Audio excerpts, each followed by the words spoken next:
A new book has been published by Dr. D.T. Suzuki called Mysticism, Christian and Buddhist. I'm not intending to devote this program to a review of this book as such, but I call attention to it. Incidentally, it's published by Harper's in New York for $3.50. But I rather want to call attention to a particular theme which the book deals with, the theme of a peculiar type of Japanese mysticism, I suppose you'd call it, associated primarily with the type of Buddhism which is called Shinshu. Shinshu, or to know it by another name, Jodo, or Pure Land Buddhism, is one of the most popular forms of Buddhism in the Far East, spreading over China and Japan, found in Tibet, originally had some following in India, but has undergone a very marked and special type of development in Japan. And what makes it so popular is that in contrast, or apparent contrast, I should say, with other forms of Buddhism, it stands as a kind of easy way as distinct from a difficult way. In Japanese technical terms, the two types of Buddhism are respectively called Jiriki and Tariki. Now, Ji means one's own or self, and Ta means other, and Riki means power. And so the schools of Buddhism which call themselves Jiriki are ways of deliverance which one follows by one's own will, one's own power, one's own strength. Whereas on the other hand, the type of Buddhism called Tariki is where you rely on the power of another. And this other is, usually speaking, if I may put it in somewhat mythological terms, a great supramundane Buddha known as Amitabha, or in Japanese as Amida. And the story goes that in incalculable ages in the most distant past, this great Buddha made a vow that he would not enter into the state of complete Buddhahood until any human being upon the face of the earth who pronounced his name in faith would, after his death, be reborn in the Western paradise over which Amitabha presides, and find therein far greater ease of spiritual development, of awakening, of becoming a Buddha, than is to be found on the face of this difficult earth. And all this, of course, derives from the ancient Indian idea that the present epoch of the world's unfoldment is the darkest of dark ages, called the Kali Yuga. And in the Kali Yuga, or the Mappo as Buddhists call it, it is peculiarly difficult to advance towards any kind of spiritual development because it's an age of decadence, the end of which will witness the total destruction of the world prior to its remanifestation at some future time. And therefore, the story goes on to say that this great Buddha, Amitabha, did in course of time attain to complete Buddhahood, signifying the fact that his vow is fulfilled and that anyone who simply repeats the formula Namo Amitabhaya in Sanskrit or in Japanese Namo Amitabhuts, which is roughly translatable in English as the name of Amitabha Buddha, or Namu used in, the formula is used in Sanskrit or Japanese, somewhat as the French say, nom den nom, where they just say name, meaning hail, I suppose, in English. We have no real equivalent of it. But the idea is that anybody who repeats the name of the Buddha, Amitabha, in perfect faith, will without any other effort, any other kind of spiritual endeavor on his own part, however evil, however depraved he may be, he will be reborn after death in this spiritual state in which the task of becoming a Buddha is rendered so easy as to be, as we should say, a perfect cinch. And of course all commentators on Buddhism say, well, this of course is how religions degenerate. They become popular pie-in-the-sky selling organizations where absolutely nothing is required of the faithful except an occasional contribution. And the easier you make it, in contrast to the other sects which make it more difficult, the more people will flock to your following, the fatter the contributions will be, and it all ends up with a prayer wheel, where all you have to do is make the thing revolve. You don't even have to think about it, and incalculable supernatural merits are stored up on your behalf.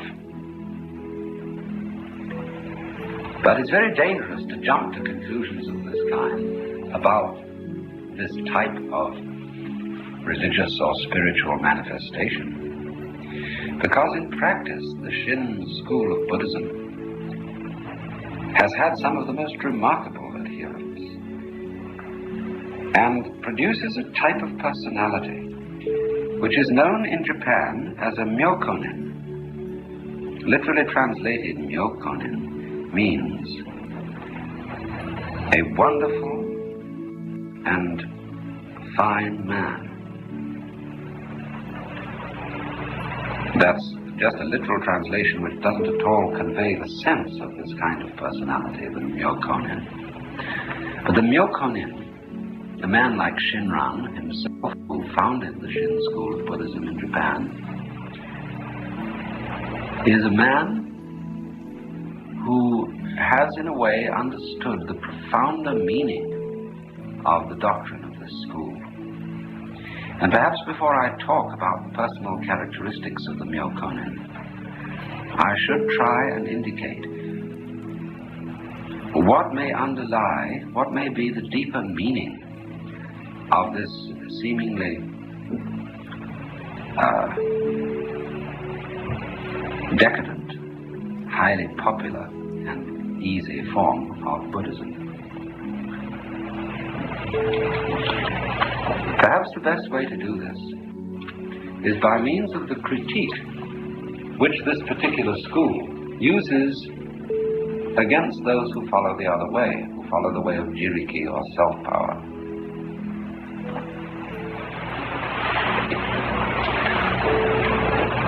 The followers of the Shin school would say that a person who attempts to make spiritual progress by his own efforts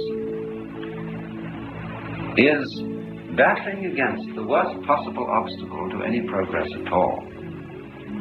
And that is that in thinking that he can do it himself, he's like a person trying to lift himself up by his own bootstraps.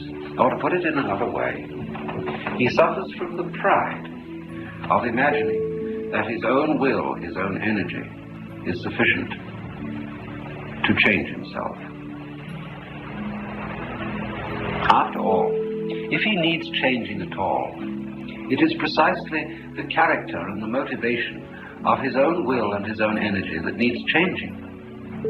And how is this change going to be achieved? By that very will which so stands in need of change.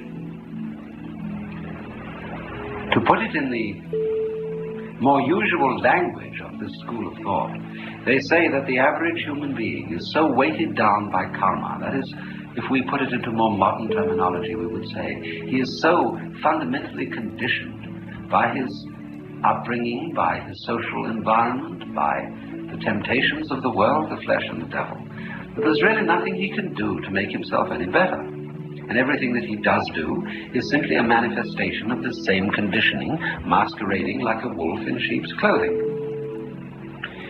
Therefore, if the human being cannot transform himself, if he is to be transformed at all, he must rely on some power greater than his own. Now, of course, this other power may be represented, figuratively speaking, like we represent God in the Christian tradition, as a spiritual entity or force or intelligence quite other than and apart from man, Or it may be represented, on the other hand, as other than us, in just the same way that the functioning of our own bodies, the beating of the heart and the operation of the lungs, goes on quite independently of the conscious will and is other in that sense, although in another sense those unconscious and automatic or spontaneous functionings of our organism could be understood as more fundamentally and truly ourselves than the things that go on in our rather superficial consciousness. And if you interpret it in that latter way, the idea of tariki, or reliance on the power of another, is really reliance on something deeper in yourself than your surface consciousness. And that, I think, is the sense in which the profounder followers of this school of Buddhistic thought understand the doctrine. So the Myokonin, or, as I said literally, the wonderful fine fellow, is the kind of personality which this doctrine engenders. Now, what is he? He's the kind of person who has realized through and through the fallibility of his own humanity. He's the kind of person who knows himself thoroughly, who has a rather wry and humorous view of his own, shall we say, his own high motivations and ideals. He knows himself thoroughly for the rascal that he is and doesn't pretend to be anything else. And this, if that were all the word to it, is a very likable form of fellow from my point of view. I always feel uncomfortable with people who don't have this realization of their own inherent rascality. The people who have pretensions to holiness and righteousness, who are so deceived as not to know that in their heart of hearts they are after all rapacious and selfish human beings. But the Myokonin makes no bones about this. He knows that's what he is, and he knows that by the exercise of his own will, of his own intention and his own conscious effort, he can't be anything else. And so there is in him a kind of fundamental honesty and sincerity from the start. What he goes on to be beyond this is something a little different. Because a Myokonin is called a marvelous fine fellow. Because somehow or other he does seem to transcend the ordinary kind of human rascality, to become a truly unselfish, a truly human being, loving others, understanding others, sympathizing with others, a wonderful, compassionate man, because he has been enabled to love himself, to accept himself in the profoundest possible way. For if you translate into more modern and less symbolic language this idea that by the mere repetition of a formula, by the mere act of faith in the power of a transcendent divine being, one is able to be saved or made a Buddha or perfected just as you are by an act of magic which lifts you up and transfers you to another realm. If you translate that, as I said, into a more contemporary way of talking, it would be to say something like this: that the intent of this symbology is to say that the condition of growing psychologically and spiritually is to let yourself alone and not to fight against what you are. The more you try to make yourself great, to make yourself unselfish, to make yourself loving, you are simply tying yourself psychically into a knot, a kind of paralyzed state, which makes it impossible for you to be anything except, as we might say, all balled up. But if, on the other hand, you let go of yourself and do not try to change yourself, you relieve yourself from this inattention, you, as it were, unblock the conduits of psychic energy within yourself by not straining on them, and are therefore enabled to grow naturally like a tree or a plant. And this is exactly the attitude of the Myokonin. I think that one of the most fascinating of these characters is one who, as a matter of fact, did not actually belong to the Shin school of Buddhism, although he has in many ways entirely the same spirit, because at root there is not so much difference between this profounder understanding of the Shin school and other types of Buddhism, such as Zen. Zen is ordinarily understood to represent the extreme of the Jiriki way, of fighting along by one's own strength. But the intent of the Jiriki emphasis of Zen, the self-powered, the willful, striving sense, is something like this: to exert one's will to the utmost in order to realize its futility, to make the most desperate attempts to change one's motivation and one's conditioning in order to discover that in the last analysis it can't be done, and that it is merely a futile struggle to lift yourself up by your own bootstraps. And so, as a result of this, the Jiriki form of Buddhism produces very often the same type of personality as the Tariki. And one of the most marvelous examples of this spirit is a monk, or I'd rather call him a hermit and poet, by the name of Ryokan, who lived between 1758 and 1831. A man who is extraordinary in all the annals of sagehood and sanctity. For the reason that everybody loved him. I don't think he had any enemies at all, and this is really a very remarkable achievement. After all, it's so easy to be so holy that you're a challenge to the world, and that everybody feels uncomfortable in your presence, feels accused by your sanctity and given a bad conscience, and as a result of that you get loathed, you make all sorts of enemies, and finally you get crucified. But it's really a very remarkable achievement indeed to be all that, and lovable too, to be without enemies, the friend of everybody, and yet involving absolutely no compromise with one's integrity and honesty. Such a man was Ryokan, really marvelous. And many, many stories are told about him, and I think these anecdotes about him describe his personality more delightfully than anything I could say by way of a character analysis or comment in that fashion. First of all, it must be understood that the Myokonin, or a type of person like Ryokan, is one who has truly become again as a child. He's not senile, he's not in second childhood in that sense, but a person who is really full of a genuine wonder for life, who has so accepted himself, so let go of himself, is so not pretending to be anything, who gives himself no airs and graces, that he can relax and be perfectly natural. And so the story is told that one day Ryokan was going along baking his food, and he met a friend who invited him to spend the night at his home. Well, in the room where he stayed, there was a picture of a tiger hanging on the wall. And Ryokan looked for a long time at the picture, and was so intrigued by it that after a while he came to feel that he himself was a tiger.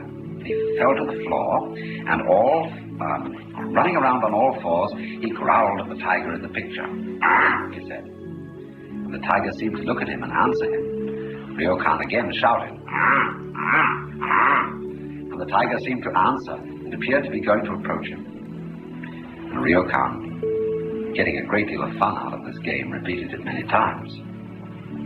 But just then, a maid of the house appeared, and was quite astonished when she saw the priest on the floor.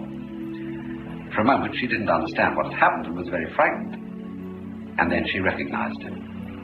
"Oh, Ryokan-sama, so it is you who frightened me so much. What are you doing there?" Startled by her voice, Ryokan stopped his game of imitation and shamefacedly spoke to her on his knees. "Oh, did you see what I was doing?" he asked. "You did? Oh, that annoys me very much. But, good maid, please keep it a secret.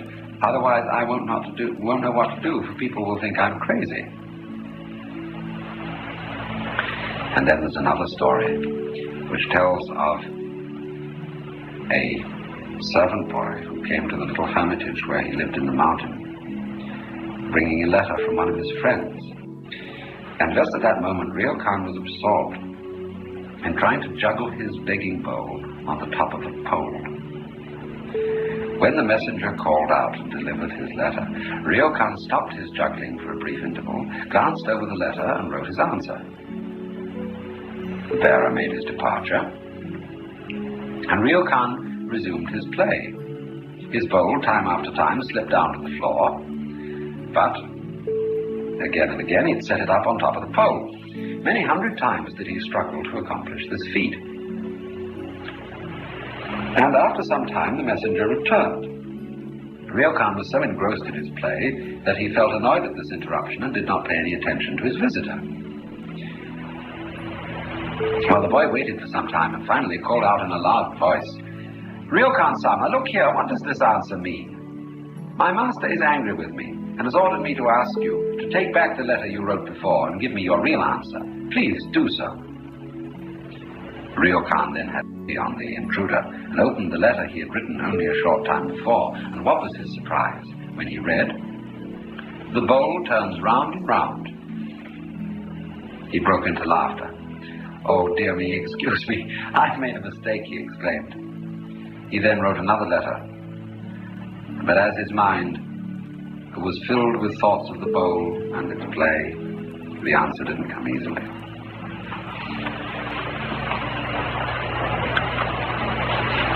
The great delight of Ryokan was playing with children in the village, where he went down to beg his food. And one fine autumn day, when he was going quietly through the village, he was suddenly disturbed by the sound of a voice, apparently coming from a persimmon tree. And turning his eyes to the place where the sound came from, he discovered a boy clinging in great fright to the topmost branches and crying for help. "Oh, wait a moment, my boy," he said. "I'll help you down, and then I'll pick some of the fruit for you." Ryokan brought the boy safely to the ground, and then began to pick the coveted fruit. He plucked one persimmon and was about to hand it to the child when he decided that it would be well to taste it first, in order to give away the very best. The first persimmon was therefore thrust into his own mouth. How sweet," he exclaimed. He picked another and again stuffed it into his mouth. Good. Again and again persimmons found their way into his mouth, accompanied by the exclamation, "Oh, sweet, how sweet," to himself. "Oh, dear me," he said, "pardon me, do forgive me. I shall pick the best for you now, the very best of all, and as many as you like." Saying this, Ryokan dropped persimmons to the boy, one by one, all red and very sweet. And then there was once someone who told him that if you picked up money on the road, it made you feel very happy. So one day as he was traveling back to his hermitage, he thought he would try it and see what it was like. Accordingly, he took some of the coins which he had begged from the villagers and let them drop to the ground. He then picked them up, one by one. But though he did this many times, he didn't experience any particular feeling of joy.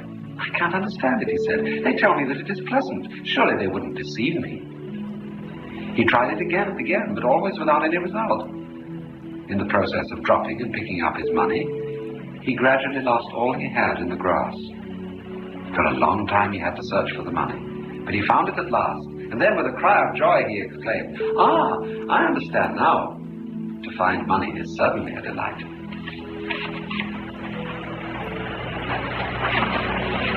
And once, when he was invited to stay in the home of some friends, they had to go out, and they asked him to watch the house, and he got kind of sleepy. A cat was going to sleep on his lap, and suddenly he heard a funny noise.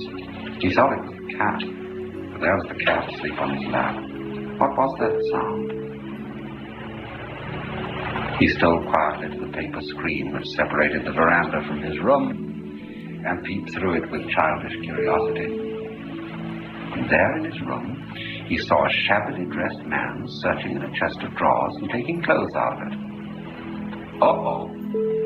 He's a sneak thief, thought Ryokan. Of course, Ryokan didn't want a thief to take clothes from his friend's house, so he made up his mind to frighten the robber and drive him away.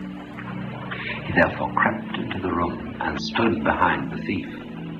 And the robber, utterly ignorant of this, went out of the room with a package of clothes and hastened into another room to look for more. And Ryokan followed stealthily, stepping always about 10 feet behind him. And when the robber turned to the left, he also quickly went to the left. And if the thief turned to the right, Ryokan did the same, always just behind him. Another slight turn brought the robber almost in Ryokan's direction, but the priest was so quick that the thief didn't see him. It seemed to Ryokan as if he were playing a game of blind man's buff. So absorbed did he become in the game that before he knew it, the thief had slipped away with a stolen package. The priest suddenly came to himself and realized what a serious mistake he had made. But his concern was not so much over the lost things. His heart was full of pity for the thief, as he thought of his shabby clothes and his sad face. Late in the evening, when the family returned and were full of dismay when they saw what had happened, but Ryokan just sat in silence and smiled as usual.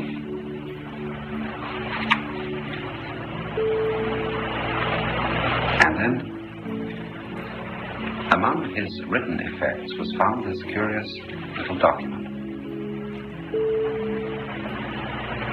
It just said, favorite things: cotton cap, towel, paper, fan, money, ball, and marbles. Necessities: bamboo hat, gloves, stick, bell. Things for travel: some clothes, an oil paper cape, a bowl, and a bag. Don't forget to read this before starting, otherwise you will suffer from want. He liked to smoke, too. He was very fond of tobacco, and he always had a shabby old skin tobacco pouch which he kept his tobacco in. Very often it was empty. Then he would go out on the streets with his tobacco pouch tied at the end of a long string down his back. People knew at once what he meant when they saw the pouch dangling behind him and would hasten to fill it with tobacco. Among other things, Ryokan was very famous as a calligrapher. His handwriting was greatly prized. And there was a barber to whom he used to go to be shaved, who very much wanted a specimen of his writing to hang on a kakemono, a hanging scroll on his wall. But Ryokan just wouldn't give it to him. Well, one day, in the middle of shaving his head, the barber stopped and left him half-shaved and said, "Now, I won't go on and finish shaving unless you give me the piece of writing I want." So immediately, Ryokan wrote it for him. And then the barber finished shaving him. The barber couldn't read. And some days later, when somebody who could read came into his shop, said, "Why, this inscription is incomplete. There's a word missing." So next time Ryokan came by, the barber said, "But you didn't write the full inscription." "Oh, no, I know," he said. "I didn't write the full inscription because you didn't shave all of my head. The missing word, you will find I've written the same inscription but put the missing word in twice, at the home of an old widow who always gives me extra bean curd when I need it." Such, by anecdotes, is the temper of a man who is profoundly at home in the world and difficult to think about, difficult to talk about. Because to praise such a character is to tempt one to imitate him. And one can only imitate him by not doing so at all, but by being